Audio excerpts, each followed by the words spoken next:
লেবাননে ইসরায়েলি প্রতিরক্ষা বাহিনীর হামলা বন্ধ না হলে যুক্তরাষ্ট্র ও ইসরায়েলের সাথে সম্পাদিত যুদ্ধবিরতি চুক্তি থেকে বের হয়ে যাবে ইরান। পাকিস্তানের প্রধানমন্ত্রী শাহবাজ শরীফকে এমনটাই জানিয়েছেন ইরানের প্রেসিডেন্ট মাসুদ পেজেশকিয়ান। মধ্যপ্রাচ্যে দীর্ঘস্থায়ী শান্তির লক্ষ্যে যুক্তরাষ্ট্রের সাথে ইরানের 10 দফার যে আলোচনার রূপরেখা তৈরি হয়েছে, তাতে লেবাননে যুদ্ধবিরতির বিষয়টি এক অপরিহার্য শর্ত হিসেবে জুড়ে দিয়েছেন ইরানের প্রেসিডেন্ট মাসুদ পেজেশকিয়ান।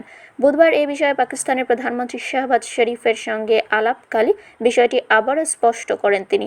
ইরানি প্রেসিডেন্ট জানান, লেবাননে ইসরায়েলি হামলা বন্ধ না হলে যুদ্ধবিরতির এই সমঝোতা টিকিয়ে রাখা কঠিন হবে।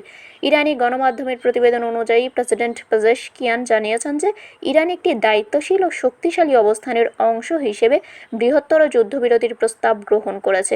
তবে তিনি সতর্ক করেছেন যে লেবাননে ইসরায়েলের অব্যাহত সামরিক অভিযান এই চুক্তির কার্যকারিতাকে প্রশ্নবিদ্ধ করছে। তেহরানের মতে, লেবাননের শান্তি প্রতিষ্ঠা না হওয়া পর্যন্ত যুক্তরাষ্ট্রের সাথে যে কোনো কূটনৈতিক আলোচনা পূর্ণতা পাবে না।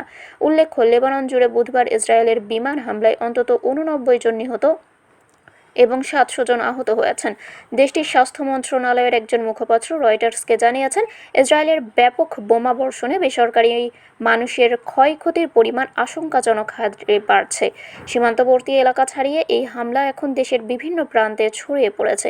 এদিকে লেবানন পরিস্থিতি নিয়ে মার্কিন প্রেসিডেন্ট ডোনাল্ড ট্রাম্পের বক্তব্যে নতুন করে বিতর্কের সৃষ্টি করেছে।